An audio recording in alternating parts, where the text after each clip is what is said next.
Hey guys what's up. देखिए आज हम डिस्कस करेंगे हमारी जो तमिलनाडु हिस्ट्री की बुक है उसका चैप्टर नंबर 17। इससे पहले के देखिए चैप्टर नंबर 15 और 16 हम ऑलरेडी डिस्कस कर चुके हैं। जो हमारा 15 चैप्टर था उसमें हमने डिस्कस किया था कि किस प्रकार से इस्लाम भारत में आया और दिल्ली सल्तनत जो है उसका एस्टेब्लिशमेंट कैसे हुआ, सबसे पहले कहाँ पे किसने क्या एस्टेब्लिशमेंट किया, वो सारे फैक्ट्स हम बात कर चुके हैं। 16 जो चैप्टर है उसमें हमने डिस्कस किया था कि वो सारी जो डायनेस्टी जिन्होंने दिल्ली सल्तनत पे राज किया है उन सब के बारे में अच्छे से डिस्कस किया था।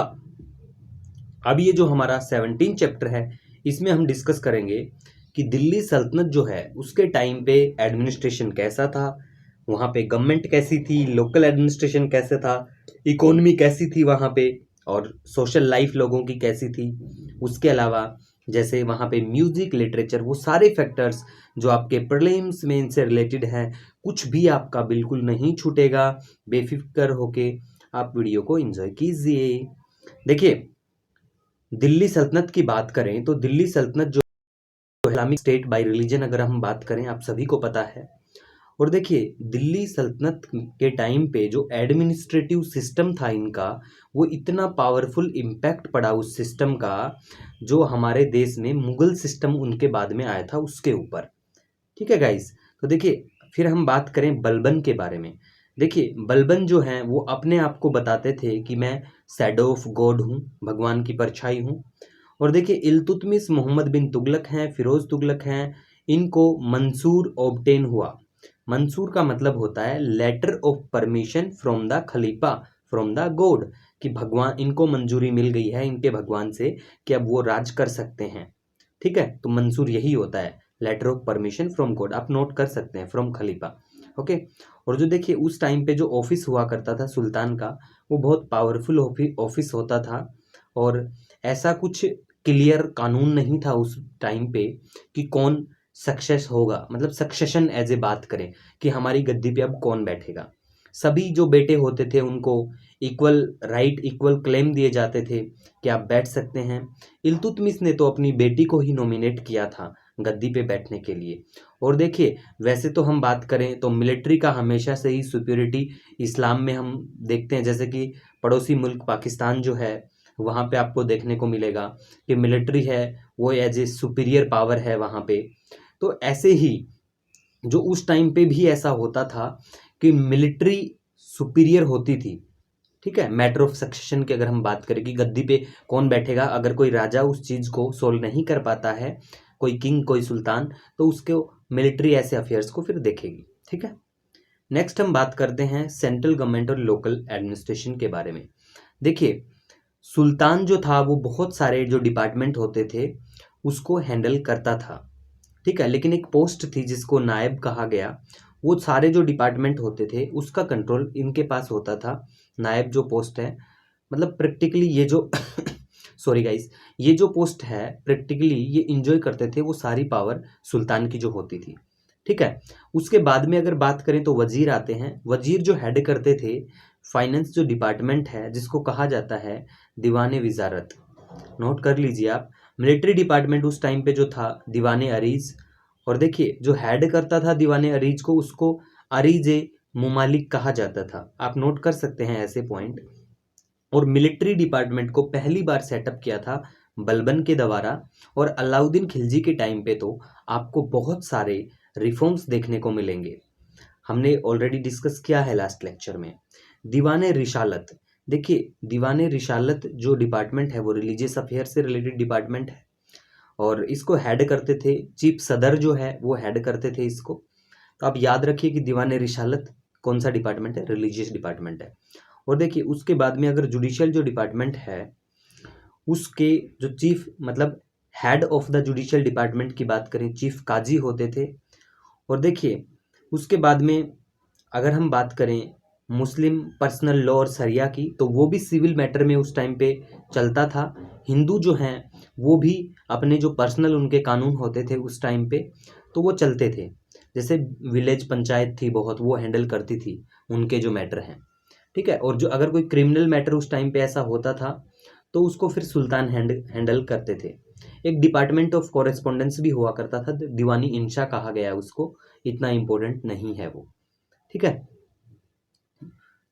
उसके बाद में अगर हम बात करें तो देखिए जो प्रोविंस होता था दिल्ली सल्तनत में, उसमें इक्ताज क्या होते हैं। देखिए प्रोविंस अंडर द दिल्ली सल्तनत वर कॉल्ड इक्ताज, उनको इक्ताज कहा गया। और देखिए जो शुरुआत की बात करें तो ये जो है प्रोविंस की अगर हम बात कर रहे हैं तो वो कंट्रोल करते थे नोबल्स। नोबल के बाद में क्या कि गवर्नर ऑफ द प्रोविंस, जिनको कहा गया मुक्तीज। आप बिल्कुल इस नोट कर सकते हैं, गवर्नर ऑफ प्रोविंस क्या है, मुक्तीज या वालिस। ठीक है, ये बहुत इंपॉर्टेंट टर्म है जो जरूरी है हमारे एग्जाम के लिए। अब देखिए उसके बाद में क्या हुआ कि जो प्रोविंस होते थे उनको भी डिवाइड किए करते थे। कैसे, जैसे कि सिख और परगना में। ठीक है, अब देखिए सिख को जो हेड करता था उसको सिकदार कहा गया, जो कंट्रोल करता था सिख्स को। और परगना बहुत सारे गांव विलेजों को मिला के एक परगना बनता था, और परगना को जो हेड करता था उसको अमील कहा गया। आप ये वर्ड नोट कर सकते हैं, अमील कौन था, हेड ऑफ द परगना। ये इंपॉर्टेंट है थोड़ा। ठीक है, और विलेज जो हुआ करता था वो बेसिक यूनिट था एडमिनिस्ट्रेशन का, और जो विलेज का जो हेड होता था वो उसे मुकदम या चौधरी कहते थे, और जो अकाउंटेंट होता था गांव में उसको पटवारी कहते थे। आज भी आपको पटवारी पोस्ट देखने को मिल सकती है। नेक्स्ट हम बात करेंगे उस टाइम की इकोनॉमी के बारे में। तो देखिए उस टाइम पे ऐसा होता था, जो लैंड होती थी उसको 3 कैटेगरी में डिवाइड किया जाता था, इक्ता लैंड, खालिसा लैंड और इनाम लैंड। ठीक है, अब देखिए इक्ता लैंड जो होती थी उसमें क्या होता था कि जो ऑफिशियल जो होते थे, ऑफिसर जो होते थे, जो सर्विस देते थे सुल्तान को, तो उनको बदले में दी जाती थी ऐसी ज़मीन जिनको इक्ता लैंड कहते हैं। खालिसा लैंड की अगर हम बात करें तो देखिए ये जो लैंड है ये डायरेक्ट कंट्रोल में होती थी सुल्तान के, और सुल्तान इस लैंड से जो रिवेन्यू कलेक्ट करता था उसको खर्च किया जाता था दरबार में, जो भी उसके काम काज होते थे, उसके घर में जो खर्चा होता था सुल्तान के दरबार में, उस सब पे इस लैंड से खर्चा होता था, खालिसा लैंड से। अब हम अगर इनाम लैंड की बात करें, देखिए इनाम लैंड असाइंड किसको, रिलीजियस लीडर जो थे उनको दी जाती थी, या रिलीजियस धार्मिक इंस्टीट्यूशंस को ऐसी लैंड। ठीक है, ऐसी लैंड रिलेटेड टू, या फिर लैंड असाइंड और ग्रांटेड टू रिलीजियस लीडर। ठीक है गाइज, नेक्स्ट हम अगर पीजेंट्री की बात करें, जो किसान उस टाइम पे होते थे, तो उनको पे करना होता था 1/3 ऑफ देयर प्रोड्यूस, और कई बार तो एज ए लैंड रेवेन्यू, और कई बार ऐसा होता था कि उनको हाफ ऑफ प्रोड्यूस भी देना पड़ता था सुल्तान को।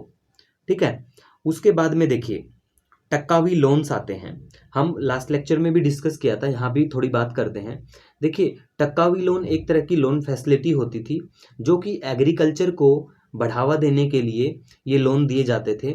और ये लोन किसने दिए, चलो आप कमेंट करके बताइए कि ये लोन किसके द्वारा दिए जाते थे, किसके राज्य में दिए जाते थे। ठीक है, वैसे ऑलरेडी लास्ट लेक्चर में मैंने बहुत अच्छे से डिस्कस किया है।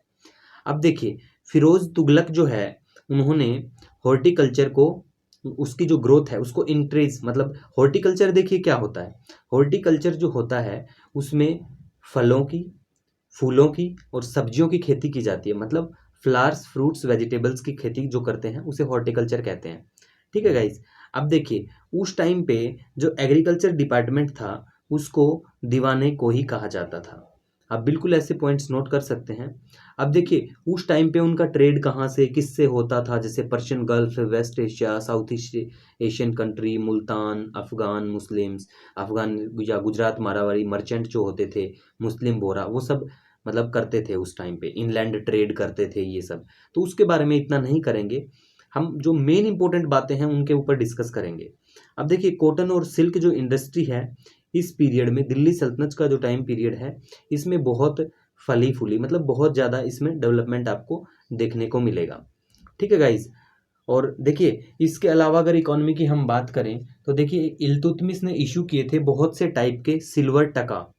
ठीक है, हमने लास्ट लेक्चर में डिस्कस किया था, सिल्वर टकास बहुत टाइप के इशूज किए थे, और गोल्ड कॉइन जो हैं और दिनार जो हैं वो पॉपुलर हो गए थे किसके टाइम में, during the rain of Alauddin Khilji, जब उसने साउथ का कॉन्क्वेस्ट किया था, साउथ इंडिया को, उसके बाद में गोल्ड कॉइन और दिनार जो है वो पॉपुलर हो गए थे। ठीक है, और देखिए गाइज अगर हम बात करें इनके बाद में, जैसे मोहम्मद बिन तुगलक है, उनके टाइम पे भी आपको मतलब एक टोकन करेंसी जैसे ये सब देखने को मिलेंगे, गोल्ड सिल्वर कॉइन्स ये सब देखने को मिलेगा। ठीक है गाइज, नेक्स्ट हम बात करेंगे अब सोशल एंड आर्किटेक्चर। तो देखिए सोशल लाइफ की अगर हम बात करें तो उस टाइम पे एक आपको बहुत सारा एक हिंदू सोसाइटी में एक एज ए स्ट्रक्चर की बात करें तो एक थोड़ा सा चेंजेस आपको देखने को मिलेंगे।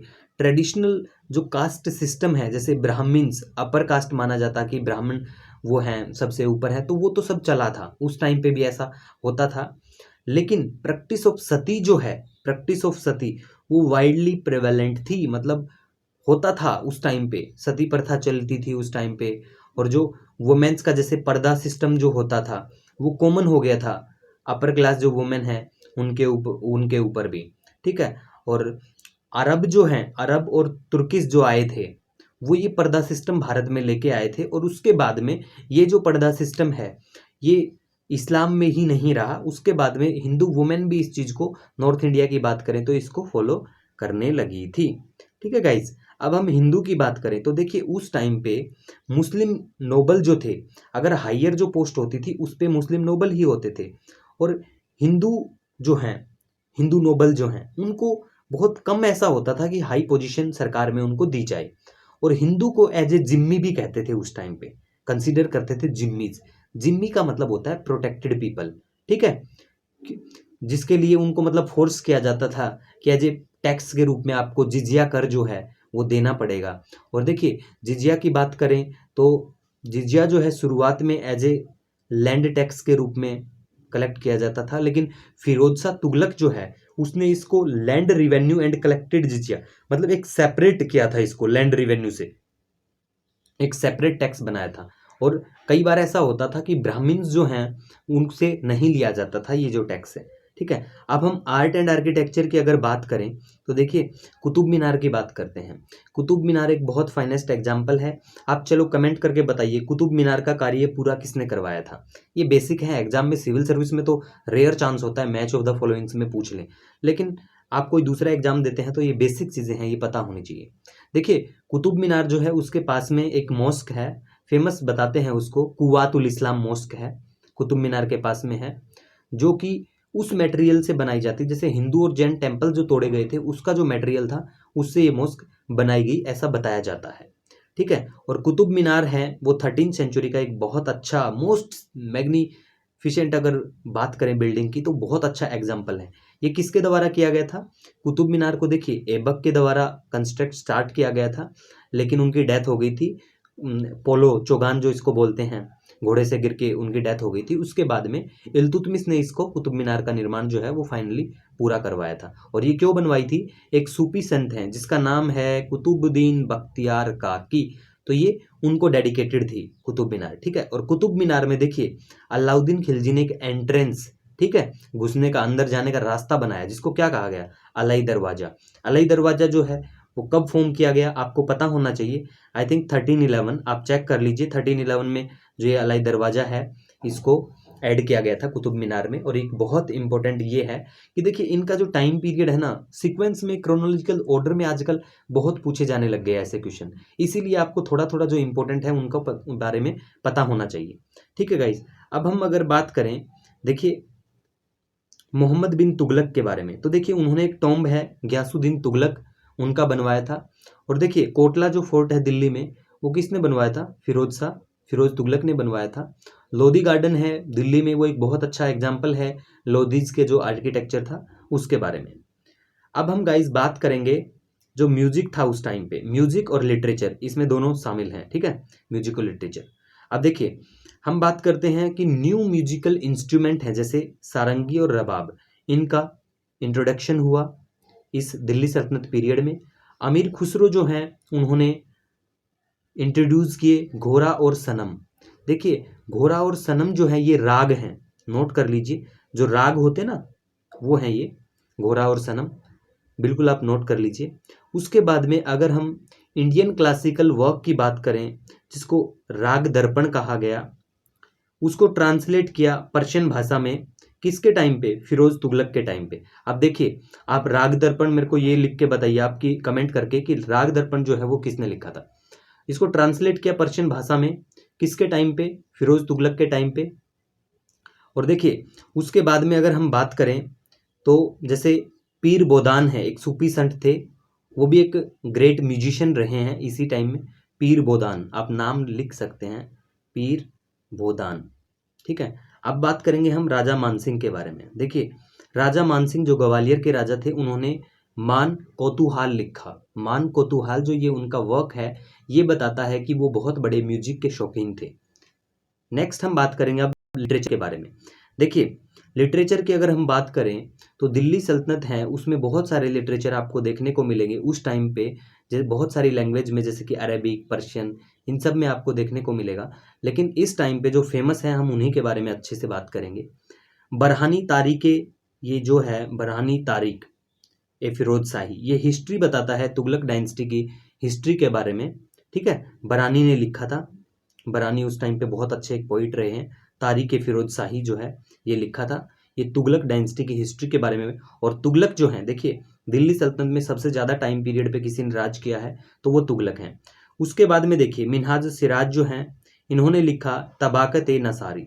अब देखिए, तबाकत ए नसारी जो है एक journal history of Muslim dynasty, 1260 तक जो मुस्लिम डायनेस्टी जैसे है, तो उसके ऊपर जर्नल हिस्ट्री है उनकी, उसके ऊपर ये तबाकत ए नसारी जो बुक है, नसारी ये है। तुगलकनामा की बात करें तो देखिए, अगर हम, चलो आप कमेंट करके मेरे को बताइए कि तुगलकनामा किसने लिखा। ठीक है गाइज, उसके बाद में ये जो जिया नक्शकाबी हैं, राजतरंगिणी हैं, अल ब्रूनी है, चंद बरदाई है, इनके बारे में भी थोड़ा थोड़ा बात करते हैं। देखिए, ये जो है एक सबाके हिंद और इंडियन स्टाइल में, अगर पर्शियन जो पोइट्री हैं उनको कहा गया सबाके हिंद और इंडियन स्टाइल, मतलब एक नया स्टाइल आया पोइट्री का। किसने किया था? ये अमीर खुसरो ने किया था। ठीक है, और अगर अमीर खुसरो की बात करें तो खैजानुल फुतू है, वो बताते हैं अलाउद्दीन की कॉन्क्वेस्ट के बारे में। क्या है ये खुजानुल फुतू? किसने लिखा? ये अमीर खुसरो का लिखा हुआ है, जो क्या बताता है अलाउद्दीन खिलजी की कॉन्क्वेस्ट इंपॉर्टेंट नहीं है। और इनका जो फेमस वर्क है वो है तुगलकनामा, अमीर खुसरो का ही वर्क है ये तुगलकनामा, जो गयासुद्दीन तुगलक के बारे में बताता है, उस टाइम की जो राइज, उस टाइम की पावर के बारे में। और देखिए, जिया जो नक्शबी जो हैं, ये फर्स्ट ऐसे बंदे, first to translate Sanskrit story into Persian Sanskrit story जो है उनको पर्शियन में ट्रांसलेट करने का जो बात हुई है वो जिया नक्शबी के टाइम में, मतलब जिया नक्शबी जो है इन्होंने ही ये सब किया है। उसके बाद में अगर एक बुक है फेमस, तूतुनामा जो है, parrot, book of the parrot, popular हुई थी इस टाइम पे। तो चलो कमेंट करके बताइए किसने लिखा तूतुनामा। फेमस बुक है, फेमस राजतरंगिणी है, कल्हण के द्वारा लिखा हुआ है, वो भी इसी टाइम पे। अलब्रूनी की हम ऑलरेडी डिस्कस कर चुके हैं बहुत बार अलब्रूनी के बारे में। अलब्रूनी की किताबुल हिंद एक बुक है, मोस्ट फेमस वर्क है इनका। उसके बाद में देखिए चंद बरदाई हैं। देखिए, चंद बरदाई को चंद बरादी भी बोल देते हैं, इस बुक में लिखा है तमिलनाडु में, लेकिन ज़्यादातर सोर्सेज में आपको चंद बरदाई मिलेगा। चंद बरदाई ने पृथ्वीराज रासो लिखा था, ये एक हिंदी फेमस पोइट चंद बरदाई हैं। और देखिए, एक नुसरत शाह भी है, जिन्होंने पैट्रोनाइज किया translation of Mahabharata into Bengali. उसके बाद में क्या हुआ कि भक्ति कल्ट, जैसे हमारा जो भक्ति कल्ट जो आता है 7वीं 8वीं शताब्दी की बात है ये, भक्ति कल्ट के बारे में, इससे पहले ही होता है वो। तो उसका कैसे डेवलपमेंट, गुजराती मराठी, ये चैप्टर हमें भक्तिजम जो है बहुत इंपॉर्टेंट है, ये पहले ही कर लेना चाहिए था, लेकिन हम इसके बारे में डिस्कस करेंगे। विजयनगर भी हमारा जो नेक्स्ट इंपॉर्टेंट चैप्टर है वो आएगा। अब हम डिस्कस करते हैं जो इस चैप्टर से रिलेटेड इंपॉर्टेंट क्वेश्चन है उन सब के बारे में। देखिए गाइस, पहला जो हमारा क्वेश्चन है वो है कि जो गवर्नर होते थे दिल्ली सल्तनत के टाइम पे प्रोविंस में, उनको क्या कहा जाता था? उनको कहा जाता था मुक्तिज या वालिस। कोटला फोर्ट है दिल्ली में, वो किसका क्रिमिशन है? कोटला फोर्ट, चलो आप कमेंट करके बताइए कोटला फोर्ट किसका है। वैसे मैं आपको ऑलरेडी बता चुका हूँ कि जो कोटला फोर्ट है वो क्रिएशन है फिरोज तुगलक का। ठीक है गाइज, नेक्स्ट हम बात करते हैं फिल इन द ब्लैंक्स। जो मिलिट्री डिपार्टमेंट था दिल्ली सल्तनत के अंडर में, उसको क्या कहा गया? आप सभी को आई थिंक आप पता है, आपको मिलिट्री डिपार्टमेंट उस टाइम पे था, उसको क्या कहते थे? चलो कमेंट कीजिए आप। मिलिट्री डिपार्टमेंट उस टाइम पे था, उसको दीवाने अरीज कहा जाता था। और जो न्यू रागा हैं घोरा और सनम, वो किसने कंपाइल किए, मतलब कौन लेके आया उनको? इंट्रोडक्शन किसने किया? अमीर खुसरो ने किया था। और नेक्स्ट जो क्वेश्चन है उसके बाद में मैच ऑफ द फॉलोइंग है। देखिए, मिनहाजुस सिराज जो हैं उन्होंने तबाकत नासारी लिखा, जो हिस्ट्री बताता है दिल्ली सल्तनत की जो डायनेस्टी है उनके बारे में। अमीर खुसरो की बात करें, सबाके हिंद लिखा है उन्होंने। कल्हण की बात करें राजतरंगिणी लिखा है। और अल ब्रूनी की बात करें तो किताबुल हिंद भी बोल देते हैं। तो ये उनका बहुत फेमस वर्क है। अब देखिए एकता लैंड खालिसा लैंड हम ऑलरेडी डिस्कस कर चुके हैं, कुछ भी आपका छूटेगा नहीं और ना ही छूटेगा। ठीक है, नेक्स्ट लेक्चर में हम डिस्कस करेंगे, हमारा जो भी नेक्स्ट चैप्टर होगा उसके बारे में एक अच्छा सा डिस्कस करेंगे। ठीक है गाइस, तब तक मिलते हैं एक नए लेक्चर के साथ। Have a awesome day.